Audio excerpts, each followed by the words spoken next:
बताइए क्या है आपके क्वेश्चंस वगैरह, आपने कुछ नोट करे हुए हैं? अभी सर क्वेश्चन, हाँ जी, एक तो था नॉन वेज, और क्योंकि मैं पिछले जितनी भी अभी ज़िंदगी निकली है ना सर, तो 1 साल से वेजिटेरियन हुआ हूँ। हुँ। तो मतलब अंदर से कभी-कभी उठती हैं अर्जीज़, जैसे नॉन वेज खाने को दिल कर रहा है या कुछ भी है ना। तो स्पिरिचुअल पाथ पे तो मतलब जैसे सुना है, हुँ। तो वैसे लगता है कि नहीं, नहीं खाना चाहिए या कुछ भी है ना। क्या रीज़न क्या है, क्यों नहीं खाना चाहिए? सर जैसे मैंने सुना है कि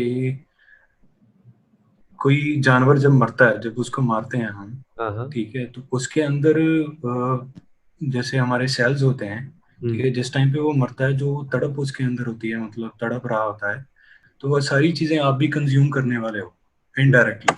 हुँ। तो ऐसे करके सुना है सर। हुँ। तो ये क्या है, मतलब इसको समझना बहुत जरूरी समझता हूँ सर, कि नहीं। हुँ।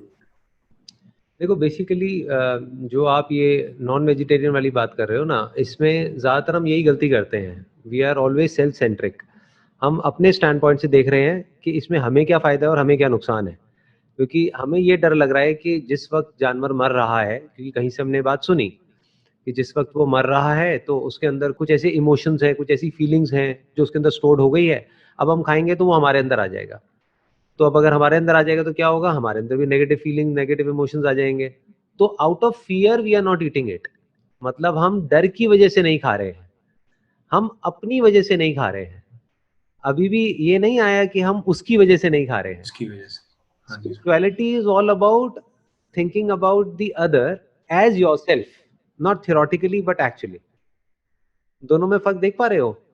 एक है सेल्फ सेंट्रिक होना कि मतलब हम अपने बारे में सोचें। हर कोई यही करता है, इसमें कोई नई बात नहीं है। तो स्पिरिचुअलिटी में क्या होता है, जैसे-जैसे हम गहराई में उतरते चले जाते हैं, ये जो फ़र्क है मेरे बीच में और उसके बीच में जिसको मैं खा रहा हूँ या जिसको मार रहा हूँ, वो फ़र्क धीरे-धीरे खत्म हो जाता है।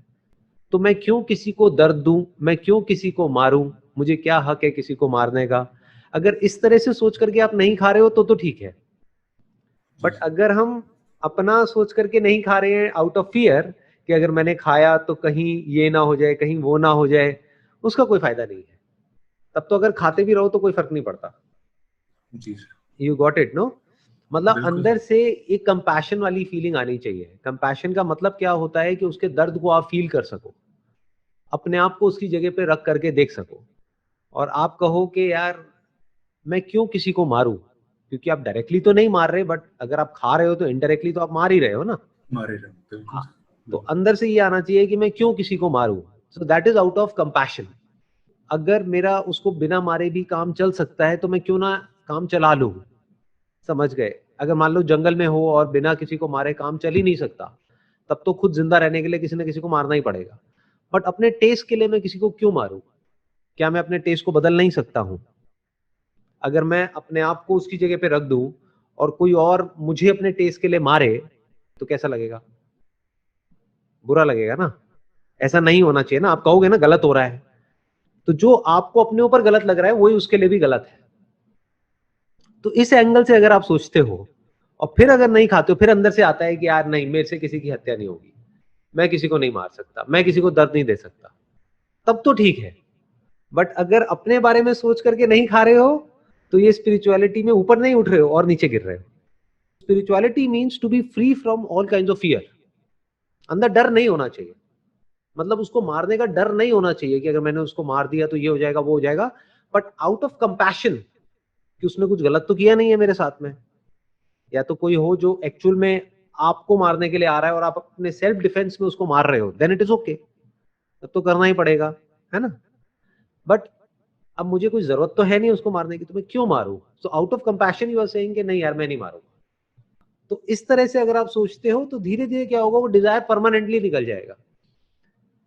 लेकिन अगर डर करके आप पीछे हटोगे तो जब किसी दिन टेस्ट हावी हो गया तो वो डर पीछे हो जाएगा। आप कहोगे अरे क्या फर्क पड़ता है, खा लेना यार। आप समझ गए? तो जी सर। परमानेंट नहीं छूटा है।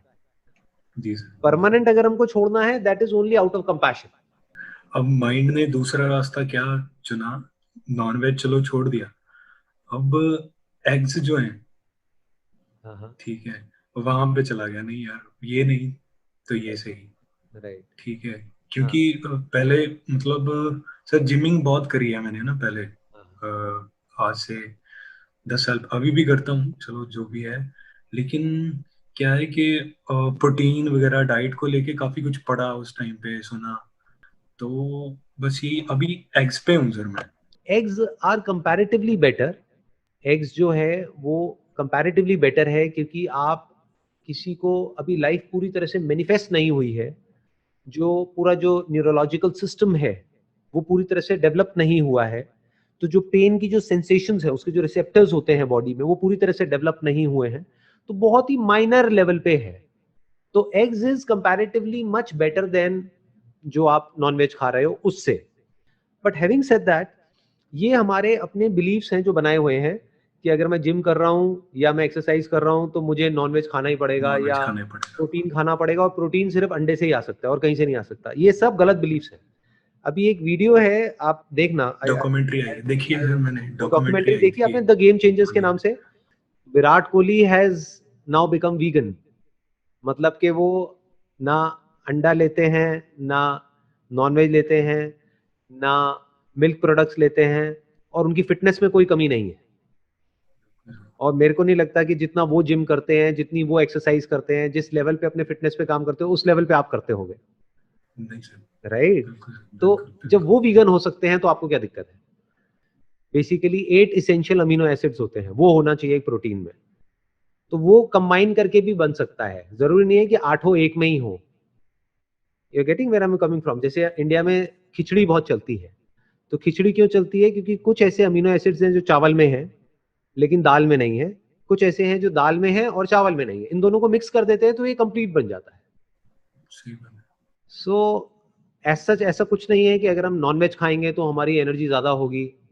बल्कि अब जो लेटेस्ट स्टडीज हैं, वो अगर आप एसिड एल्कलाइन के बारे में थोड़ा स्टडी करोगे और पढ़ोगे, तो आपको समझ आएगा कि जो जितनी भी जो आज की डेट में जो बीमारियां हैं जो सबसे खतरनाक है, जैसे कि कैंसर, उन सब की जो जड़ है वो है इन्फ्लेमेशन।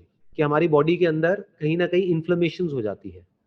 और इन्फ्लेमेशन की जो सबसे बड़ी जड़ है वो है हमारी बॉडी का अंदर से एसिडिक होना। बेसिकली एक बैलेंस होता है एसिडिक एल्कलाइन।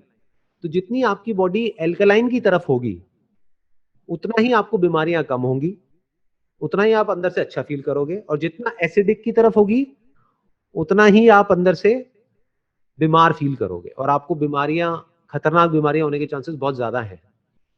तो from that point of view also it make sense कि आप वेजिटेरियन चीजें लो। जैसे जो ग्रीन वेजिटेबल्स होती हैं और होती हैं, वो एल्कलाइन की तरफ होती हैं। जो नॉन वेजिटेरियन होता है, जैसे बीफ हो गया, ये हो गया, वो हो गया, चिकन हो गया, मटन हो गया, ये सब एसिडिक की तरफ होता है। ये हमारी बॉडी को अंदर से एसिडिक बनाता है। So this is not good for the body from a long term perspective. तो इस तरह से जब आप देखोगे, साइंटिफिकली थोड़ा सा स्टडी करोगे, तो समझ आएगा कि सिर्फ स्पिरिचुअली ही नहीं, लॉजिकली भी, साइंटिफिकली भी, और रीजनेबली अगर हम थोड़ा सा सोच करके चलते हैं, तब भी it make sense to go vegetarian. Vegetarian होना बेटर है नॉन वेजिटेरियन होने से।